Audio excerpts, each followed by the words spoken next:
तो उधर भील दशहरा मैदान में कार्यक्रम का आयोजन किया गया है, जहां पर खुद मुख्यमंत्री शिवराज सिंह चौहान पहुंचे हैं, लोगों को संबोधित कर रहे हैं। चलिए आपको सुनवाते हैं। वो हस्तियां जिनको आज सम्मानित करके हम स्वयं धन्य हुए हैं और यहां उपस्थित मेरे बहनों और भाइयों, मुहिंजा प्यारा भावरो बहनरो और मुहिंजा प्यारा भाणेजाए भाणेजियों, तमा सवनी जो मध्य प्रदेश में दिल जी गहराई उन सा स्वागत करे रहियो आइया। आज सबसे पहले हम सब अमर शहीद हेमू कालानी जी के चरणों में प्रणाम करते हैं और मैं बहुत धन्यवाद देना चाहता हूं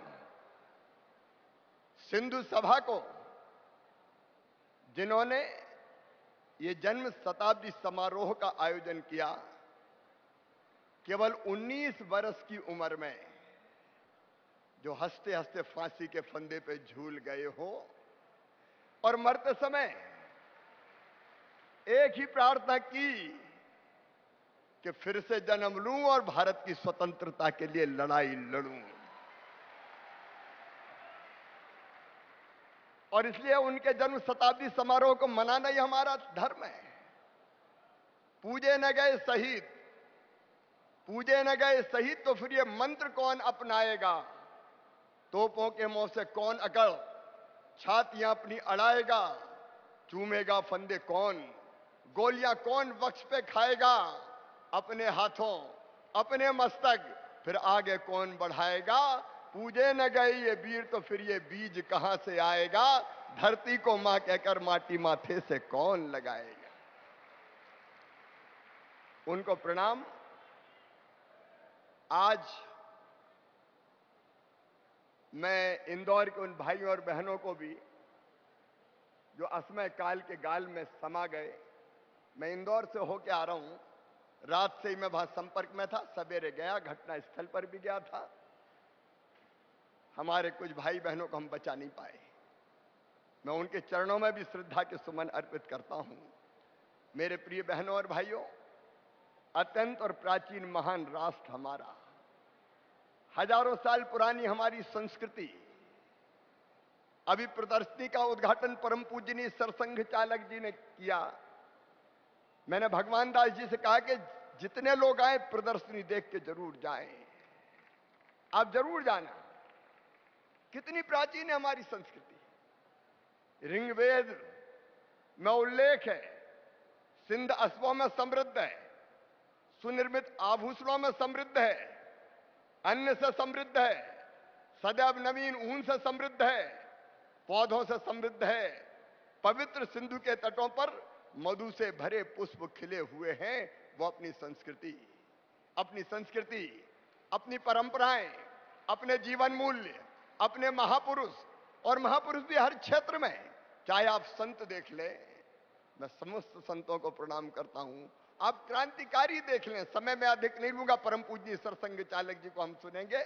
हमारे क्रांतिकारी, हमारे समाज सुधारक, हमारे समाज सेवी, हमारे उद्यमी, हमारे राजनेता, महापुरुषों की एक मालिका दी है सिंधी समाज ने।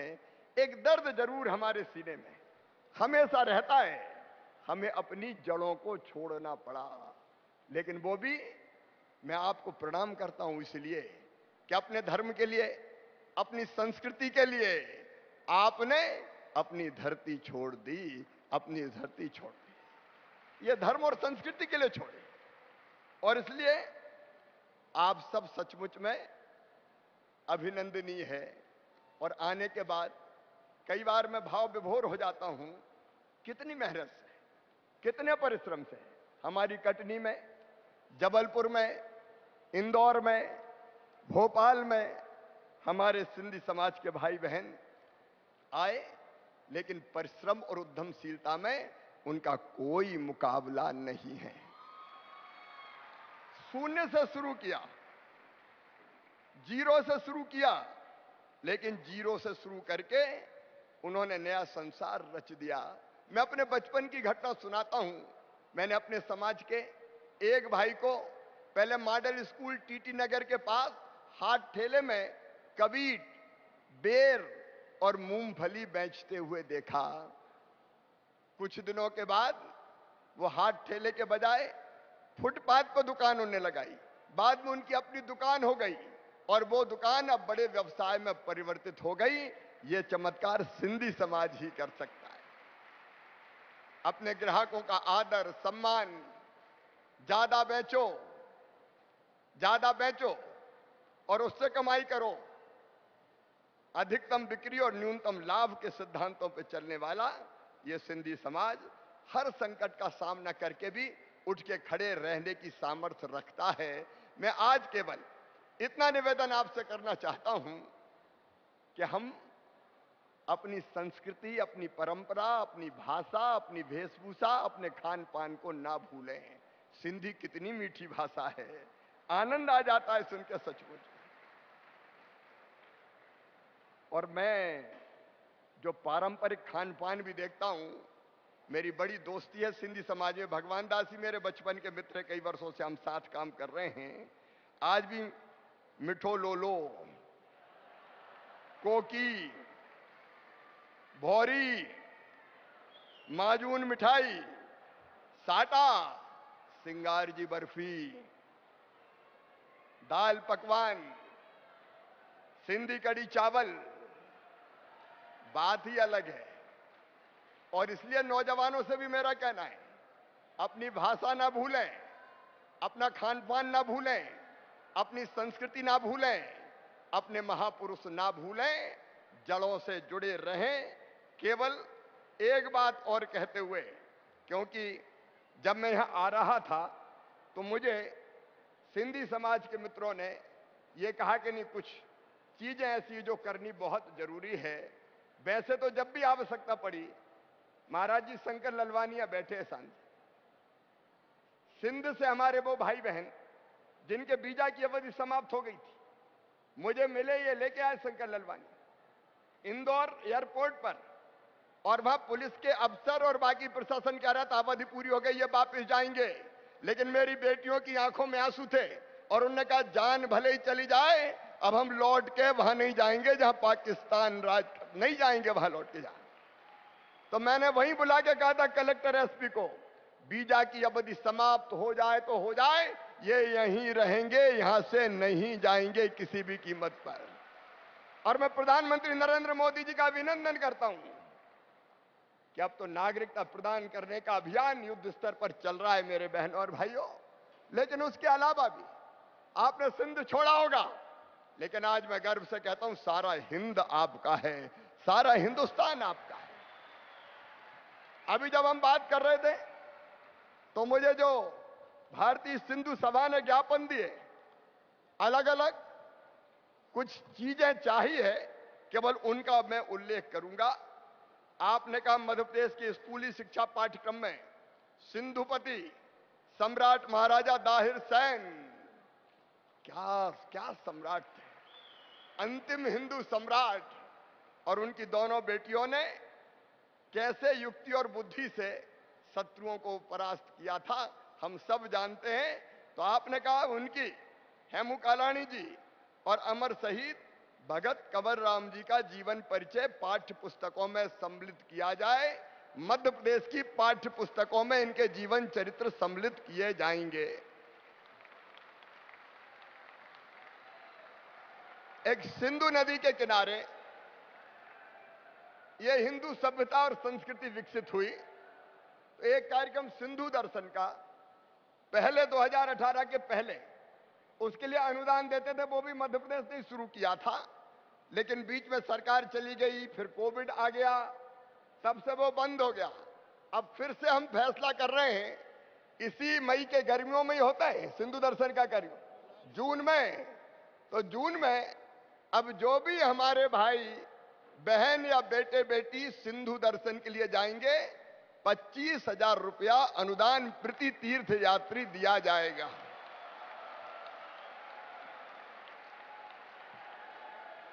हमारी भाषा लगातार समृद्ध होती रहे, इसलिए सिंधी साहित्य अकादमी का गठन हुआ। लेकिन बजट थोड़ा कम है मुझे बताया, तो मुझे इसमें लिखा है कम से कम 5 करोड़ तो कर दो। तो ठीक है, 5 करोड़ कर देते हैं। सिंधी के लिए 5 करोड़ कौन सी बड़ी बात।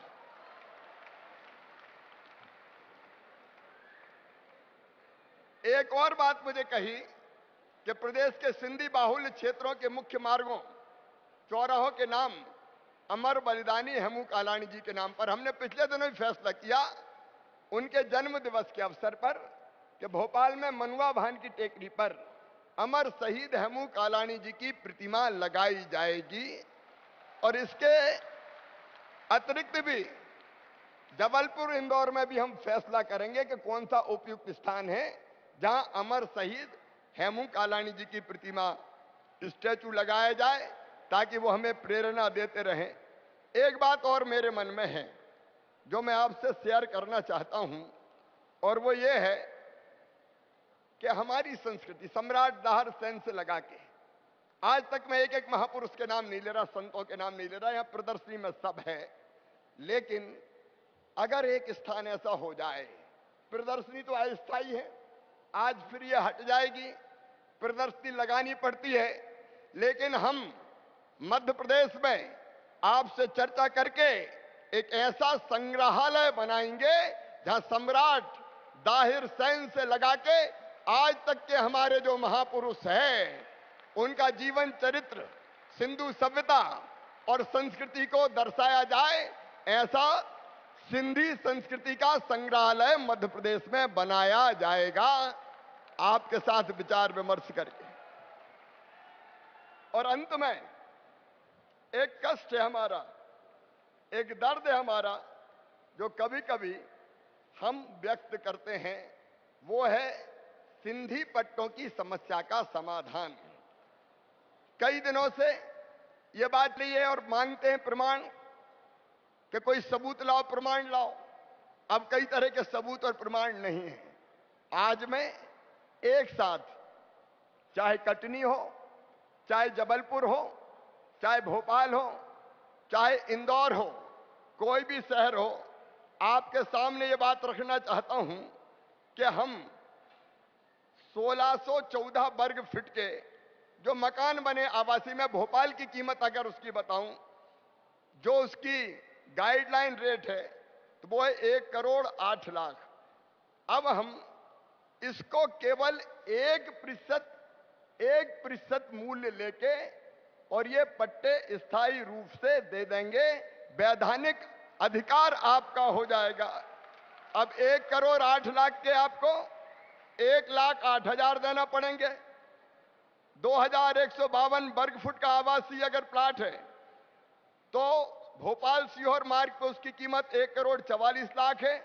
वो 1,44,000 में दे के परमानेंट आपका वैधानिक अधिकार हो जाएगा। और 215 वर्ग फुट की जो व्यवसायिक दुकान है उसके केवल 72,000 रुपया लेंगे। और मैं ये नॉमिनल राशि इसलिए कि हम बाकायदा वैधानिक अधिकार दें, ये भीख नहीं है, ये आपका अधिकार है मेरे बहनों और भाइयों। बोलिए सब तैयार हैं? सब तैयार हैं? तो ये देने का फैसला कर रहे हैं। आज ही इसके आदेश निकालने की मैंने व्यवस्था कर दी है ताकि आपको कोई दिक्कत ना हो। एक बार मैं फिर अमर शहीद हेमू कालाणी जी के चरणों में प्रणाम करता हूं।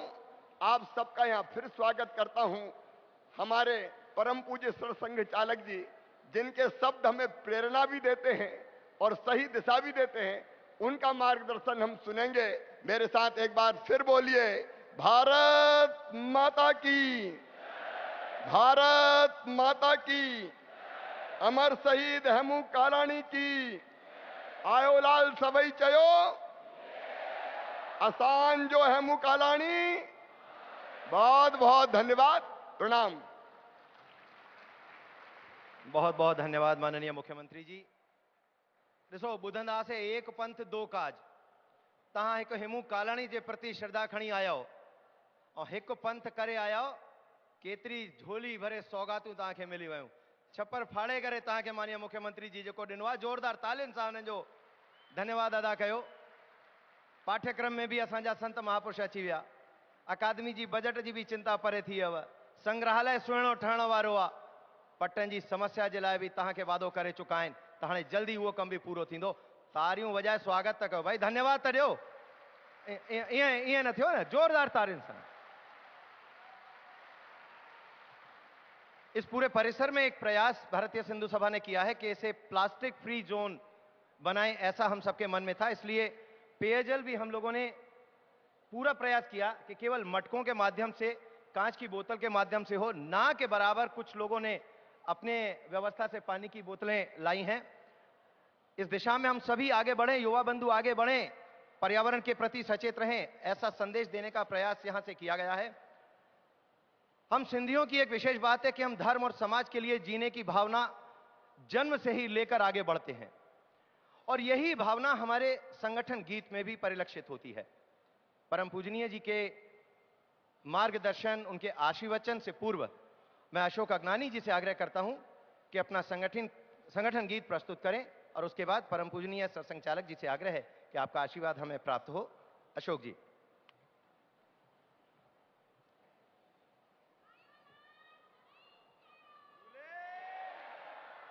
भारत माता की, भारत माता की जय झूलेलाल।